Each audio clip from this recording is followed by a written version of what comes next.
আসসালামু আলাইকুম, সবাই কেমন আছেন?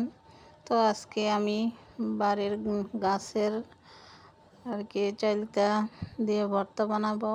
এগুলা কিনা চালতা না, গাছের চালতা। আর গ্রামে তো সবার বাড়িতেই চালতা গাছ থাকে। তো এই তো দেখেন আমাদের 2-3টা চালতা গাছ। তো এই চালতা গাছের চালতাগুলো অনেক মিষ্টি আর গাছটা অনেক বড়, অনেক। তো কেউ চালতা এটার পারতে পারে না, আর মিষ্টি দেখে পোকাও হয় বেশি, আর এই জন্য কেউ পারেও না। আর অনেক বড় দেখে কেউ উঠতে পারে না, এই জন্য তলায় অনেক পড়ে থাকে, মানে গাছের নিচে। তো এই তো দেখেন নিচে অনেকগুলা চালতা পড়ে আছে। তো এটা ভালো জায়গায় পড়ছে, খাওয়া যায়।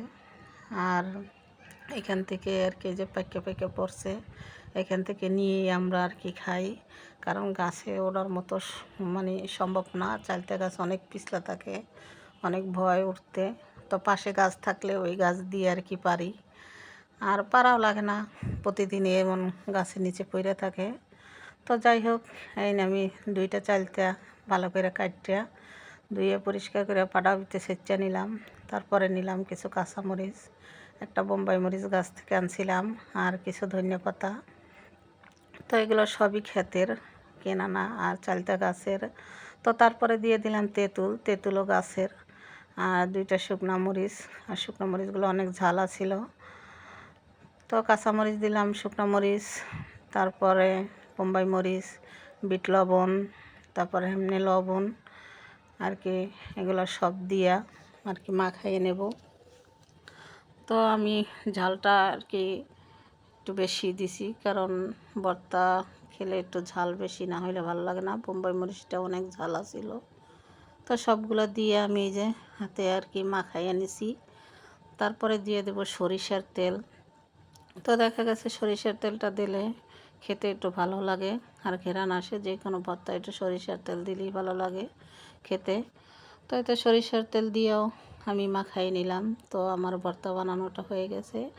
আর চালতাটা অনেক মিষ্টি ছিল, আর যেহেতু গাছের চালতা, এগুলোর ভর্তা বানাইয়ে খেতে খুব ভালো লাগে।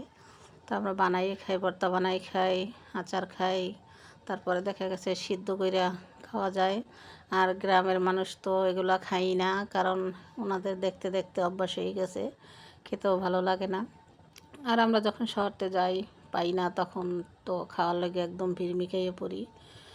আর এখানে আমি 2টা চালতা দিয়া আচার বানাইছিলাম কিছু। তো এখানে আমি সরিষার তেল দিয়া, চিনি, ময় মশলা সব কিছু দিয়া 2টা চালতার আচার বানাইছি। তো এই তো ছিল আমার চালতার ভর্তা আর আচারের ভিডিও।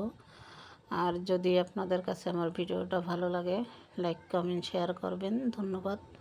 আল্লাহ হাফেজ। সবাই ভালো থাকবেন, সুস্থ থাকবেন, সবার জন্য দোয়া রইল।